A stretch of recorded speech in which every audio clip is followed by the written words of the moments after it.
Hello thinkers, कैसे हैं आप सभी। मैं आशा करता हूं कि आप खुश होंगे और मज़े में होंगे और day by day little little step के साथ ही सही अपने लक्ष्य की तरफ बढ़ रहे होंगे। मैं मनमोहन हमेशा की तरह आपके लिए लेके आया हूं करंट अफेयर की क्लास। हालांकि आज की क्लास शायद बहुत छोटी हो लेंथ में, लेकिन बहुत इम्पोर्टेंट जो मैं डाटा आज आपको दूंगा, कहीं ना कहीं से कोई क्वेश्चन आपके एग्ज़ाम में फंस ही जाएगा। तो आज की जो क्लास है उसको सेव करके भी रखें, बल्कि मैं कहूँगा कि इसकी पीडीएफ जो है अपने पास अलग से सेव करके रख लें। आपको बाद में जब नियर बाय एग्ज़ाम के एक दो दिन रह जाएंगे तो वो काम आएगी। क्यों, क्या है ऐसा इस क्लास में, आपको अभी मैं पहली न्यूज़ के अंदर कवर कर दूंगा। उससे पहले इस वीडियो को जितना हो सके उतना शेयर कीजिए। अगर आप चैनल पर नए हैं तो चैनल को सब्सक्राइब कीजिए। डिस्क्रिप्शन के अंदर टेलीग्राम चैनल का और व्हाट्सएप चैनल का लिंक दिया हुआ है, उनको फॉलो कीजिए ताकि आप इस पीडीएफ को जो वहाँ से डाउनलोड कर सकें और भी अपडेट जो मिलती रहेंगी आप उसका एक्सेस आपको मिलता रहेगा। ठीक है, चलिए स्टार्ट करते हैं पहली न्यूज़ के साथ। न्यूज़ क्या है, ये पूरा एक फैक्चुअल डिटेल्स वगैरह है, मतलब डाटा है, रैंकिंग है इंडिया की 2025 के अंदर। हम अलग अलग सेक्टर में कहाँ कहाँ स्टैंड कर रहे हैं, कहाँ कहाँ कौन सी जो एजेंसीज हैं जो रैंकिंग के दी है जिन्होंने इंडिया को अलग अलग सेक्टर के अंदर। India ranking in global indexes 2025। आप सभी को पता है, जिनका एक्सपीरियंस है 2 4 5 एग्जाम्स देने का, तो इंडेक्सेस वगैरह का, रैंकिंग वगैरह का क्वेश्चन कोई ना कोई आ ही जाता है। ठीक है, तो हंगर इंडेक्स में 105वें नंबर पर है इंडिया। वर्ल्ड टैलेंट इंडेक्स के अंदर 58 के ऊपर। कॉफ़ी प्रोडक्शन में 7 के ऊपर। ऑटोमोबाइल प्रोडक्शन के अंदर 4th के ऊपर। ग्लोबल फायर पावर इंडेक्स के अंदर 4th के ऊपर। हैप्पीनेस इंडेक्स में हम 118वें नंबर पे हैं। इसके ऊपर मैंने एक डिटेल में वीडियो भी बना रखी थी कि कैसे कॉन्ट्राडिक्ट करती है चीज़ें, कि कंजप्शन ऑफ एंटी डिप्रेशेंट जो ड्रग्स है वो किस कंट्रीज़ में ज़्यादा है, जहाँ पे हैप्पीनेस इंडेक्स जिनका बहुत दुरुस्त है। तो कैसे कॉन्ट्राडिक्टरी और किन फैक्टर्स के ऊपर ये डिपेंड करता है, वो आप नीचे जाके कोई फैक्चुअल डिटेल्स की कोई प्लेलिस्ट बनी होगी शायद, उसमें आपको वीडियो मिल जाएगी मेरी। ठीक है, आप उसको ज़रूर देखिएगा। करप्शन परसेप्शन इंडेक्स में 96 नंबर पे हम हैं और ह्यूमन डेवलपमेंट इंडेक्स के अंदर 134 के अंदर हैं। तो ये इंडेक्स के साथ साथ इस पीडीएफ में ये खास बात है कि आपको पब्लिश्ड बाय जो एजेंसीज हैं जिन्होंने पब्लिश की है रिपोर्ट, वो भी दी हुई है। आपका इंडिया की रैंकिंग क्या है 2025 में, वो भी दिया हुआ है। और जो पैरामीटर्स हैं और हाइलाइट्स हैं वो भी दिए हुए हैं। दो तीन चीज़ें आपकी इस पीडीएफ से आपकी और इस लेक्चर से आपकी कवर हो जाएंगी। कि पहली बात तो रैंकिंग कौन सी है हमारे इंडिया की, और सेकंड की कौन सी एजेंसी जो है पब्लिश करती है इन रिपोर्ट्स को, और तीसरा ये कि आपको राइट या रॉन्ग में पैरामीटर्स कई बार दे जाते हैं कि हाँ इन पैरामीटर्स पे काम कर रही है ये रिपोर्ट, या इन पे नहीं कर रही है। तो वैसे तो ये बहुत लेंथी डाटा है कि कम से कम इतना मान के चलो कि 3 3 6 7 8 9 10 11 12 13 14 15 16 17 18 19 20 21 22 23 24 25 26 26 जो सेक्टर ऐसे जहाँ पे इंडेक्स आपको रैंकिंग दी है। वैसे मैं जनरली कवर करवाने का मेरे को कोई औचित्य है नहीं, क्योंकि ये याद रखने जैसी बात तो है नहीं। मैंने आपको ट्रिक बताई थी, ऐसे ऐसे डाटा को याद करना है, बस मगअप करना है और रोट लर्निंग किसी भी तरीके से लगा लो आपको, क्योंकि एग्ज़ाम पास करना है तो साम दाम दंड भेद आपको हर चीज़ लगानी पड़ेगी। तो आप एग्ज़ाम से 2 3 दिन पहले इस वीडियो को निकालिए, अगर लाइक कर रखिए तो, या फिर आप इस पीडीएफ को जहाँ सेव करेंगे वहाँ से इसको एक्सेस कीजिए और इसको रिवाइज करना, तभी आपके याद रह सकता है। वरना आपको ये नहीं है कि आपका मेरा बोला हुआ याद रह जाएगा और एग्ज़ाम पता नहीं आपका 6 महीने बाद हो, 8 महीने बाद हो, 10 महीने बाद हो। ठीक है, तो पहली जो क्लाइमेट चेंज परफॉर्मेंस इंडेक्स की बात थी, हम 10th नंबर पे हैं और ये जर्मन वॉच और new climate institute climate action network international के द्वारा पब्लिश की जाती है न्यूज़। और ये परफॉर्मेंस को ट्रैक करती है ग्रीन हाउस गैसेज के एमिशन की। इसके बाद बात करें तो QS world future skill index के अंदर हमारा 25th नंबर है। क्वेक्रिल जो सिमंड्स हैं वो इसको पब्लिश करती है। प्रिपेयर्डनेस फॉर फ्यूचर वर्क क्या मेजर्स जो हैं इसमें ऑब्जर्व किए जाते हैं। हैनले पासपोर्ट इंडेक्स के अंदर हमारा 85th नंबर है। इंटरनेशनल एयर ट्रांसपोर्ट अथॉरिटी जो है इसको पब्लिश करती है। जो कंट्री ज़्यादा से ज़्यादा डेस्टिनेशन को मतलब ज़्यादा से ज़्यादा कंट्री को वीज़ा फ्री एंट्री देती है, वो उसके हिसाब से इसकी रैंकिंग की जाती है। अगर बात की जाए, अगर कोई इंपॉर्टेंट अगर बात करूं एयर क्वालिटी लाइफ इंडेक्स की, इसमें कोई इंडेक्स में हमारी रैंकिंग दी नहीं हुई है अभी। और टेररिज्म इंडेक्स में हम 14वें नंबर पे हैं, जो कि इवेलुएट करता है टेररिज्म इम्पैक्ट ऑन इंसिडेंट और फैटेलिटीज इंजरी वगैरह। ये जो बॉडी है कौन सी पब्लिश करती है इसको, Institute for Economics and Peace, ये याद रखना। इसके अलावा इनोवेशन इंडेक्स भी एक इम्पोर्टेंट इंडेक्स है। 39th नंबर पे हम 133 इकोनॉमीज का जो है सर्वे किया जाता है। Innovation driven social and economic transformation जो मेजर्स हैं उनको काउंट किया जाता है। हंगर इंडेक्स भी एक इम्पॉर्टेंट इंडेक्स है, उसमें 105वें नंबर पे है 127 में से। और ये concern world wide and wealth hunger health जो है वो इसको पब्लिश करता है, ठीक है। और जो आपकी इनोवेशन इंडेक्स है वो वर्ल्ड इंटेलेक्चुअल प्रॉपर्टी ऑर्गेनाइजेशन, इसको जिसको वीपो बोलते हैं, वो आपकी रिलीज करता है इस रिपोर्ट को। उसके बाद अगर बात करें हाँ वर्ड प्रेस फ्रीडम इंडेक्स की 2024 का डाटा अगर देखें हम, तो 162वें नंबर पे हैं हम। और इसको कौन पब्लिश करता है, रिपोर्टर्स विदाउट बॉर्डर्स, जो एक एजेंसी है वो इसको रिलीज करती है। फ्रीडम प्रेस की जो है कंपेयर की जाती है, जर्नलिस्ट की सेफ्टी भी जो है कंपेयर की जाती है। जनरली आपने देखा होगा जो लेफ्ट विंगर है उनका एक ये शिकायत रहती है कि India is lagging behind in this sector, ठीक है। World air quality report 3rd most polluted country में हम आते हैं, IQ एयर इसको पब्लिश करती है। दिल्ली वर्ल्ड की सबसे पोल्यूटेड कैपिटल सिटी रही है।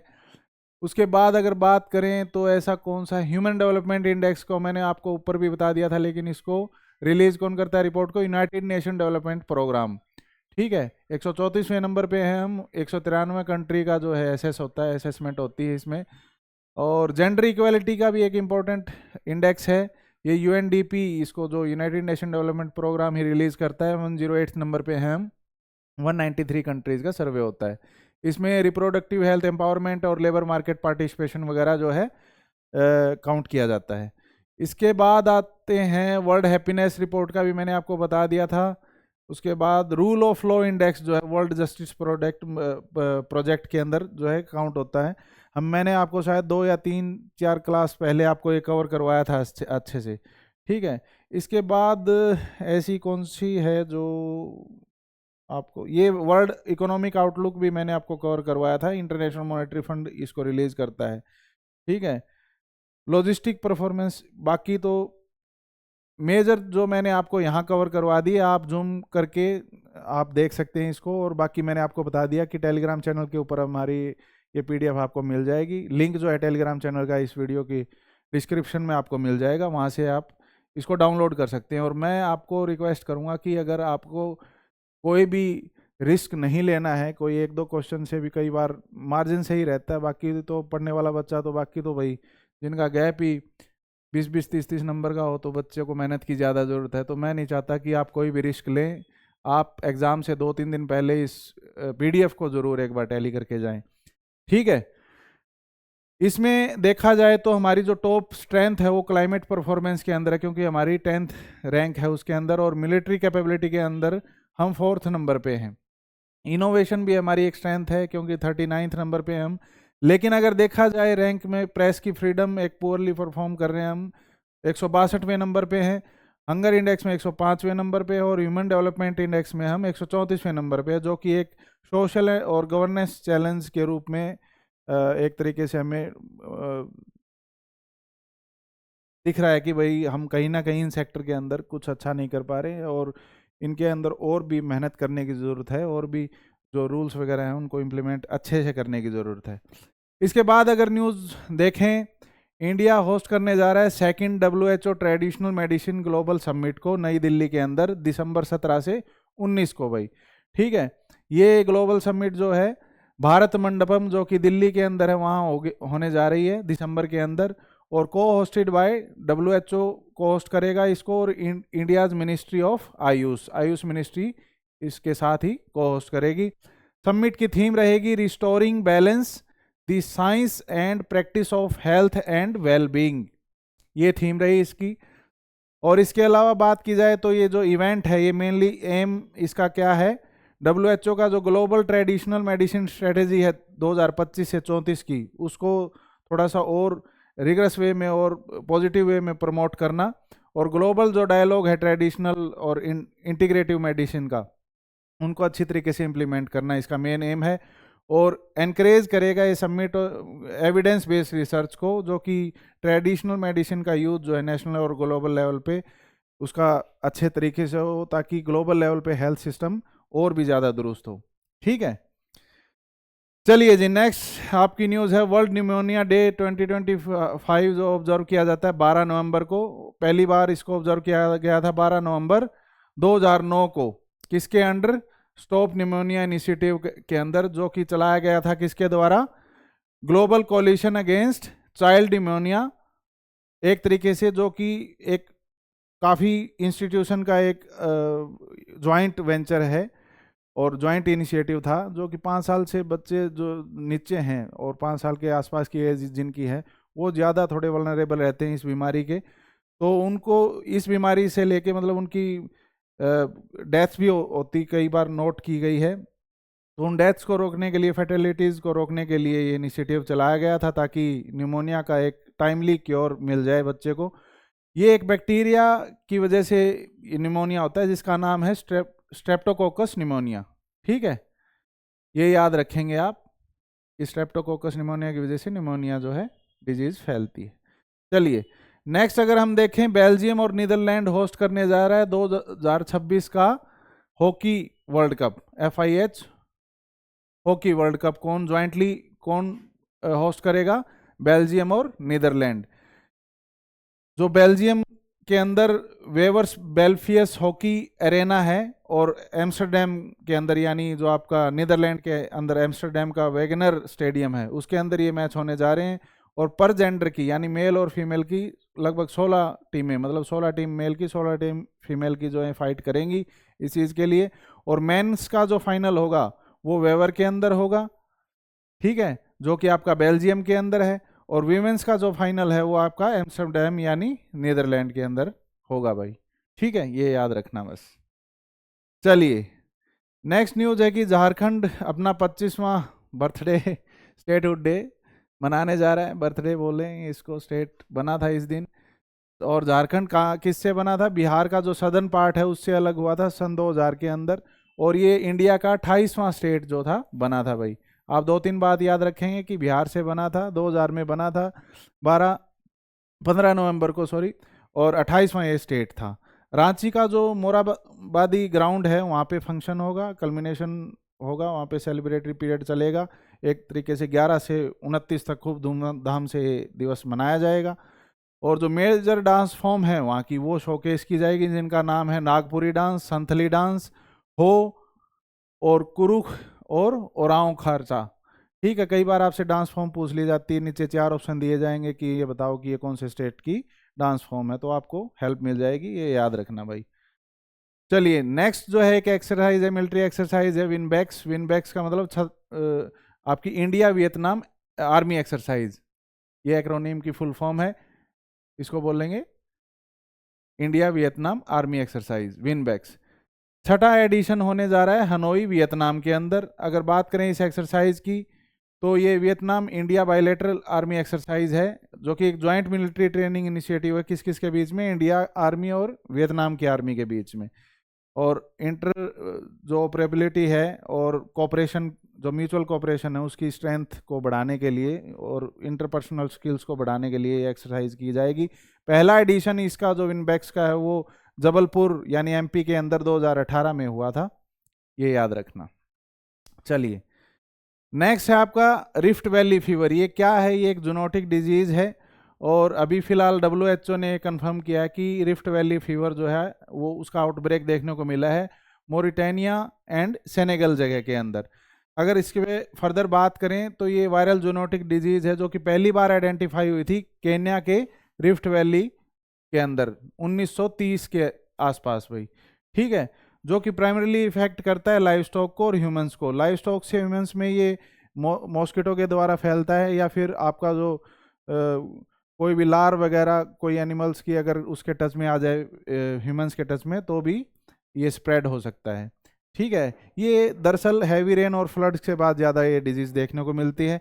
इसका जो वायरस है फ्लेबो वायरस है। फ्लेबो वायरस जो है फिनोविरिडे फैमिली से जो है फिनोविरिडी फैमिली से बिलोंग करता है। बस आपको ये वायरस याद रखना है, और इसकी फैमिली का बहुत कम चांस है कि पूछा जाए, फिर भी कोई सन की सरफिरा जो एग्जामिनर आपको मिल गया तो भाई क्यों रिस्क लेना है, आपको ये फैमिली भी इस वायरस की याद करके रखनी है, ताकि आप देखिए एमसीक्यू की सबसे पॉजिटिव बात भी यही होती है कि आंसर उसके अंदर होता है, और सबसे कई बार नेगेटिव बात भी यह होती है कि कई बार बहुत सिमिलर से आंसर आपस में मिले जुले वहाँ पे होते हैं, तो बहुत वहाँ से सेलेक्ट करना बहुत मुश्किल हो जाता है। ठीक है, तो अपनी फोटोजेनिक मेमोरी जो है स्ट्रॉन्ग कीजिए, ताकि आपको आंसर सामने पड़ा हुआ आपका गट फीलिंग ऐसी आए कि हाँ यही आंसर है। ठीक है, ट्रांसमिशन मैंने आपको बता दिया कि सिप गोट कैटल के अंदर और कैमल के अंदर ये ज़्यादा होता है, और ट्रांसमिट ह्यूमन के अंदर किसके द्वारा होता है, मॉस्किटो के द्वारा, या फिर आप जो इन्फेक्टेड एनिमल है उसके फ्लूइड्स के कांटेक्ट में आ जाए। ह्यूमन टू ह्यूमन ट्रांसमिशन अभी तक देखने को नहीं मिला है इस चीज़ के अंदर भाई। अगर राइट रॉन्ग के अंदर आ जाए कि ह्यूमन टू ह्यूमन ट्रांसमिशन होता है या नहीं होता, तो आप इजीली इसको हैंडल कर पाएँ, ताकि इसलिए पॉइंट मैंने कंसिडर किया है।